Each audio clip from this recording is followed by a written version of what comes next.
네, 성도 여러분 하루 동안 평안하셨습니까? 2023년 6월 9일 금요일 새벽 기도회를 우리 기도하시면서 시작하겠습니다. 기도하겠습니다. 하나님 아버지 감사합니다. 우리를 그리스도의 몸된 교회로 세우시고 몸된 지체로서 각자의 역할을 감당하게 하시니 참 감사드립니다. 그리스도의 몸을 세워가는 데 있어서 부족한 우리를 주님께서 택하여 주시고 또 우리가 거룩한 사역을 감당하게 하심도 참 감사드립니다.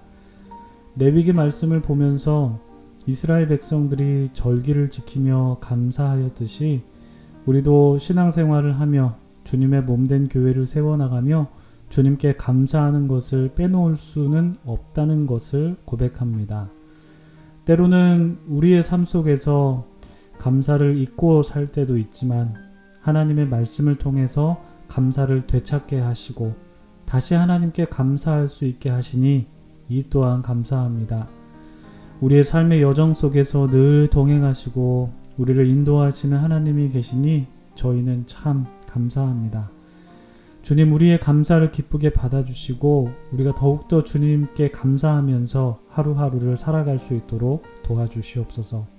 한 가지 더 바라는 것은 우리의 감사가 우리의 감사로만 그치는 것이 아니라 이웃과 함께 감사할 수 있도록 우리의 시선과 우리의 손길이 이웃을 향해 있을 수 있도록 도와주셔서 모든 이들이 함께 드리는 감사로 하나님께 영광 올려드릴 수 있게 해 주시옵소서. 오늘 하루를 허락해 주셔서 다시 한번 감사드리며 예수님의 이름으로 기도드립니다. 아멘. 네, 오늘 저희들에게 주신 하나님의 말씀은 레위기 23장 15절부터 25절까지 말씀입니다. 레위기 23장 15절부터 25절까지 말씀 봉독해 드립니다. 안식일 이튿날 곧 너희가 요제로 곡식단을 가져온 날부터 세어서 7 안식일의 수요를 채우고 7 안식일 이튿날까지 합하여 50일을 계수하여 새 소제를 여호와께 드리되 너희의 처소에서 10분의 2 에바로 만든 떡 2개를 가져다가 흔들지니 이는 고운 가루에 누룩을 넣어서 구운 것이요 이는 첫 요제로 여호와께 드리는 것이며 너희는 또 이 떡과 함께 1년 된 흠없는 어린 양 7마리와 어린 숫소 1마리와 순양 2마리를 드리되 이것들을 그 소제와 그 전제 제물과 함께 여호와께 드려서 번제로 삼을지니 이는 화제라 여호와께 향기로운 냄새며 또 순념소 하나로 속죄제를 드리며 1년 된 어린 순양 2마리를 화목제물로 드릴 것이요 제사장은 그 첫 이삭의 떡과 함께 그 2마리 어린 양을 여호와 앞에 흔들어서 요제를 삼을 것이요 이것들은 여호와께 드리는 성물이니 제사장에게 돌릴 것이며 이날에 너희는 너희 중에 성회를 공포하고 어떤 노동도 하지 말지니 이는 너희가 그 거주하는 각처에서 대대로 지킬 영원한 규례니라. 너희 땅에 곡물을 벨 때에 반 모퉁이까지 다 베지 말며 떨어진 것을 줍지 말고 그것을 가난한 자와 거류민을 위하여 남겨두라. 나는 너희의 하나님 여호와이니라. 여호와께서 모세에게 말씀하여 이르시되 이스라엘 자손에게 말하여 이르라. 7째 달 곧 그 달 첫날은 너희에게 쉬는 날이 될지니 이는 나팔을 불어 기념할 날이요 성회라. 어떤 노동도 하지 말고 여호와께 화제를 드릴지니라. 아멘. 네, 참 좋으신 우리 주님의 크신 은총이 우리 토론토 한인장로교회 모든 분들에게 오늘도 함께 하시기를 주님의 이름으로 축복합니다. 성도님들 오늘도 좋은 하루 맞이하셨죠? 오늘 하루를 주신 주님께 감사의 고백하셨습니까? 제가 새벽 기도를 시작하면서 감사를 반복하면서 기도를 드렸는데요. 기도 드린 대로 우리가 살아가면서 감사를 잊으면서 살아갈 때가 있는 것 같아요. 그렇다면 우리 안에 잃어버린 감사의 제목들을 한번 우리가 되찾고 다시 한번 하나님께 감사의 고백을 올려드리는 오늘 하루가 되시길 소망합니다. 오늘 저희들에게 주신 하나님의 말씀은요 77절과 나팔절에 관한 말씀입니다. 먼저 77절에 관한 말씀을 나누길 원하는데요. 15절, 16절 말씀 함께 보시겠습니다. 이튿날, 안식일 이튿날 곧 너희가 요제로 곡식다들 가져온 날부터 세어서 7 안식일의 수요를 채우고 7 안식일 이튿날까지 합하여 50일을 계수하여 새 소제를 여호와께 드리되 15절에서 안식일 이튿날 곧 너희가 요제로 곡식단을 가져온 날은 언제냐면 우리가 어제 나눈 초실절입니다. 초실절은 이스라엘 백성이 보리의 첫 수확물을 하나님께 드리는 절기라고 말씀드렸죠. 그 초실절부터 세어서 7 안식일의 수효를 채우면 7 안식일, 그러니까 49일이죠. 초실절 후 49일째가 되는데, 그리고 16절을 보시면 그렇게 49일이 지나고 그 이튿날까지 합하면 50일이 됩니다. 그때 여호와께 새 소제를 드리는 날이 바로 우리가 나누는 77절입니다. 이 77절은 오순절과 같은 절기다 라고 2주 전이었던 성령 강림 주일 설교 때 제가 말씀을 드리기도 했는데요. 이 77절은 초실절 후 50일이 지난 날에 지키는 절기이죠. 이 초실절에는 말씀드렸다시피 보리의 첫 수확물을 하나님께 드렸다면 이 77절에는 밀의 첫 수확물을 하나님께 드리는데요. 이 77절도 초실절과 비슷하게 우리에게 곡식을 주신 하나님께 감사합니다라는 그 감사의 의미가 담긴 절기입니다. 우리가 어제 나누었듯이 6월절과 무교절과 초실절은 유대력으로 1월에 지키는 절기이고 77절은 7주가 지난 3월에 지키는 절기라서 위 4가지 절기 6월절, 무교절, 초실절, 77절 이 4절기는 봄에 지키는 절기로 구분되고 우리가 오늘 나누는 나팔절과 내일 나누게 되는 속죄일과 초막절은 유대력으로 7월에 지키는 절기이기 때문에 가을 절기로 구분을 합니다. 참고로 유대력은 우리가 지키는 태양력과 한 3에서 4개월 정도 차이가 나기 때문에 예를 들어서 유대력으로 1월이면 태양력으로는 4월이나 5월이 되고요. 유대력으로 7월이면 태양력으로는 10월이나 11월이 됩니다. 그래서 성경을 보실 때 유대력을 태양력으로 계산하셔서 보시기를 원하시면 한 3개월, 4개월을 플러스 하시면 되십니다. 여러분 지난 성령 강림 주일 때도 제가 말씀드린 바가 있고 여러분들께서도 많이 들어서 알고 계실 텐데요. 이스라엘의 3대 명절이 무엇이죠? 바로 6월절과 77절과 초막절입니다. 77절은 맥주절이라고도 하기도 하고 초막절은 수장절이라고도 하죠. 성경을 보시면 이 세 절기에 대해서 곳곳에 나와 있는 것을 보실 수가 있는데요. 이 3대 절기라는 이름처럼 3대 절기인 만큼 모두 다 중요한 절기임에는 분명합니다. 틀림없지만 그러나 성경을 보시면 6월절과 초막절에 비해서 이 77절이 성경에 나오는 빈도수가 좀 비교적 떨어집니다.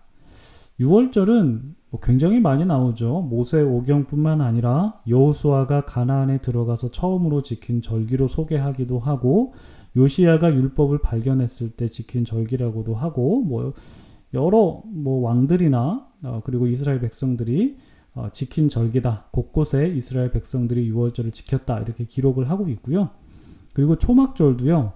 에스라서에서 나오고 또 우리가 전에 나누었던 스가랴서에서도 몇 번 나옵니다. 그리고 신약 성경인 요한복음에서도 이 초막절에 대해서 나옵니다. 이렇게 6월절과 초막절에 대해서는 성경 곳곳에 나오고 있지만 이 77절은 다른 절기를 소개하면서 그냥 이런 절기가 있다 약간 이런 느낌으로 좀 딸려서 설명되는 그런 절기로밖에는 등장하지 않고 이스라엘 백성의 역사 중에서 77절을 지켰다 이런 내용이 딱 성경에 기록되어 있는 것은 잘 없습니다. 역대기에만 잠깐 등장할 뿐이고 그것도 77절을 독립적으로 지켰다 이렇게 기록한 본문이 아니라 무교절과 77절과 초막절을 지켰다 이렇게 또 세트로 그렇게 기록할 뿐입니다. 여러분, 왜 성경에는 이 이스라엘의 3대 명절 중에 하나인 이 칠칠절에 대해서 왜 그렇게 빈번하게 잘 기록하지 않은 것일까요? 이에 대해서 학자들의 견해가 있는데요. 학자들은 이렇게 보고 있습니다. 칠칠절은 이스라엘 구원사와 명확하게 연결되지 않았기 때문이다. 이렇게 분석을 합니다. 그러니까 6월절은 출애굽 사건을 배경으로 하는 절기이기 때문에 명백하게 하나님의 구원 사역과 연결되어 있죠. 그리고 초막절은 하나님께서 이스라엘 백성을 광야에서 지키시고 보호하신 것을 기념하는 절기이기 때문에 이 역시 하나님의 구원 사역과도 좀 관련되어 있다. 이렇게 볼 수 있는 절기입니다. 그러나 이 두 절기에 비해서 칠칠절은 그 해의 미래 첫 소산물, 그러니까 초실절은 보리이고 칠칠절은 미래 첫 소산물을 하나님께 드리는 감사의 절기였기 때문에 하나님의 구원 사역에 관련된 절기에 비해서 그 기록의 빈도수가 좀 떨어지지 않은 것인가 라고 학자들은 보았던 것이죠. 이 지점을 우리가 한번 생각해 보면 좋을 것 같습니다. 우리의 신앙생활에도 이 부분에 대해서 한번 생각을 해 본다면 우리가 정말 구원의 기쁨을 누리고 그리고 또한 광야와 같은 삶을 살면서 하나님의 도우심을 경험하게 되면 정말 기쁘고 감사한 마음이 소위 이제 격하게 들죠. 구원의 기쁨, 그 감격이 얼마나 큽니까? 그리고 어려운 광야와 같은 삶을 살 때 하나님의 도우심을 경험하게 되면 얼마나 감사하게 됩니까? 정말 격하게 감사하게 되는데, 그런데 우리가 우리의 일상생활에서 소소하게 고백하는 그런 감사에 대해서는 사실 우리가 잊고 살게 되는 것 같습니다.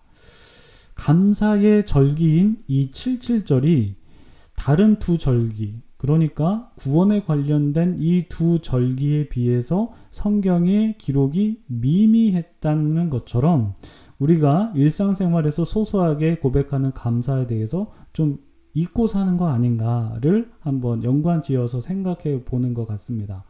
물론 우리가 구원받은 감격이 크죠. 그리고 어려움 중에 하나님의 도우심을 받는 그런 감격도 크지만 우리가 일상생활 속에서 누리게 되는 많은 것들이 있고, 그리고 또한 크고 작은 어려움에도 불구하고 하나님께 감사해야 할 것들이 천진데 그것들을 잊고 사는 것이 우리의 삶의 모습이 아닐까. 그리고 그것이 성경 속에 칠칠절이 좀 미비하게 기록된 것을 통해서 우리의 모습이 좀 반영된 것이 아닌가를 한번 생각해 보게 되는 것 같습니다. 그래서 우리가 이 칠칠절에 대해서 묵상하면서 우리가 잊고 있는 그 감사거리가 없는지 한번 돌아보고 그것을 기억하고 또 감사함으로 하나님께 고백하는 우리 모두가 되기를 소망합니다. 그런데 여러분, 우리가 그 감사를 고백할 때 한 가지 잊지 말아야 할 사실이 있습니다. 그것이 무엇이냐면 바로 약자들과 함께 감사를 고백해야 한다는 사실입니다. 오늘 말씀에서도 칠칠절을 하나님께서 말씀하시면서 약자들에 대한 배려에 대해서 기록을 하고 있는데요. 우리 함께 22절 말씀 보실까요? 22절 보시면 너희 땅에 곡물을 벨 때에 밭 모퉁이까지 다 베지 말며 떨어진 것을 줍지 말고 그것을 가난한 자와 거류민을 위하여 남겨두라. 나는 너희의 하나님 여호와이니라. 곡물을 벨 때 밭 모퉁이까지 다 베지 말고 떨어진 것을 줍지 말아야 된다라고 하나님께서 말씀하시는데, 그 이유는 그것으로 연명하고 삶을 꾸려갈 수 있는 가난한 사람들이 있고 그 사람들을 배려해야 하기 때문이다 라고 그렇게 하나님께서 말씀하십니다. 하나님께서 이 말씀을 하시면서 나는 너희의 하나님 여호와이니라 라는 말을 끝에 덧붙이셨는데요. 이 표현은 우리가 앞서 나누었던 레위기 핵심 장이다 라고 볼 수 있는 레위기 19장에서 반복적으로 나오는 표현입니다. 나는 너희의 하나님 여호와이니라, 이 표현이 말이죠.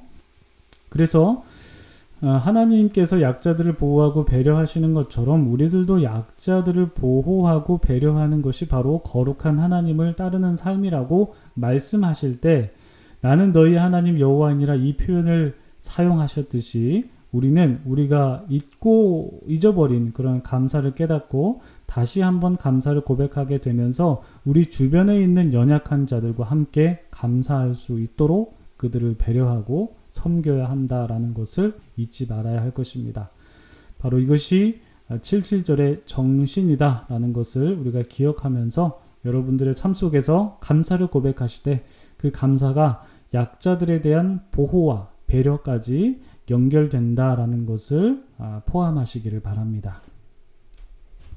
그리고 오늘 23절부터 보시면 나팔절에 관한 본문이 나옵니다. 오늘 본문에서는 이 나팔절이라는 새 음절의 절기 이름이 딱 나오지는 않습니다만 일곱째 달 첫날이 되면 7월 1일이죠. 그때가 되면 이스라엘 백성이 나팔을 불고 성회로 모여서 아무 일도 하지 않아야 했는데 이 날에 나팔을 불면서 기념하였다고 해서 이 절기를 나팔절이라고 부릅니다. 아까도 말씀드렸다시피 이 절기가 7월에 시작해서 이제 가을 절기로 구분이 되는데요. 이 7월에는 나팔절을 시작으로 속죄일과 초막절도 지킵니다. 그래서 이 7월은 굉장히 절기가 많은 달인데요. 그 시작을 나팔절로 지키면서 시작을 합니다. 성경에서 나팔의 용도는 기본적으로 군사작전을 할 때 사용되기도 했는데 그렇지만 나팔절 때에는 회중을 소집하기 위해서 나팔이 쓰입니다. 즉 하나님께서 백성들을 부르시고 백성들은 하나님의 부르심에 응답해서 모인다라는 신학적인 의미가 이 나팔에 담겨 있는 것이죠. 그래서 백성들은 하나님의 부르심에 응답해서 성회로 모입니다. 성회가 무엇입니까? 거룩한 모임이죠. 거룩한 모임으로 모이게 되는데 이때 모여서 무엇을 하냐면 하나님을 기념합니다. 이 기념한다라고 번역된 히브리어 자카로는 기념한다라는 뜻도 있지만 기억한다라는 뜻도 있습니다. 그래서 영국에서 발행된 새 영어 성서인 REB 버전에서는 이 기념한다를 A Day of Remembrance라고 번역했습니다. 기억하는 날이다 라는 것이죠.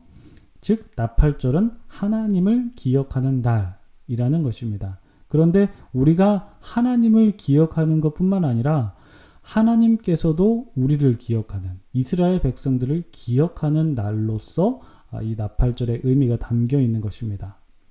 그런데 이 둘 중에서 그러니까 이스라엘 백성이 하나님을 기억하는 것 그리고 하나님께서 이스라엘 백성을 기억하는 것 이 둘 중에서 무게중심이 어디에 쏠려 있냐면 하나님께서 이스라엘 백성을 기억하는 날에 쏠려 있다라고 그렇게 봅니다.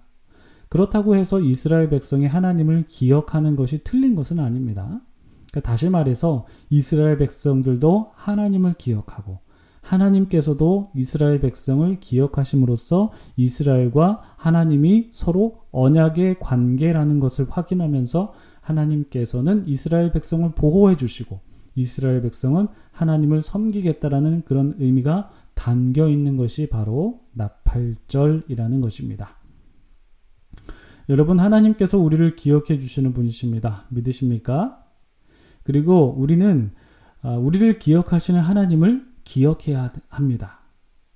하나님께서 이스라엘 백성을 지켜주셨듯이 우리를 지켜주신다는 것을 우리는 기억해야 합니다. 그리고 그 기억이 우리로 하여금 일상에서 감사를 고백하게 할 것이고 그 감사가 우리에게만 머무는 것이 아니라 주변의 약자들에게까지 확장되어야 하는 것이 오늘 본문이 우리에게 말씀해 주고 있는 내용입니다. 그래서 여러분 오늘 이 말씀을 놓고 기도하실 때 우리가 일상 속에서 놓치고 있는 감사를 재발견할 수 있도록 하나님 도와주십시오 라고 기도하시고요. 그리고 그 감사를 나만 누리고 우리만 누리는 것이 아니라 주변의 약자들에게 흘려보낼 수 있도록 위해서 기도하시고 또한 하나님께서 우리를 기억하시는 분이라는 것을 우리가 기억하면서 살아갈 수 있도록 위해서 기도하시고 또 여러분들의 개인 기도 제목을 놓고 기도하시면서 오늘 하루 시작하시기 바랍니다. 기도하시겠습니다.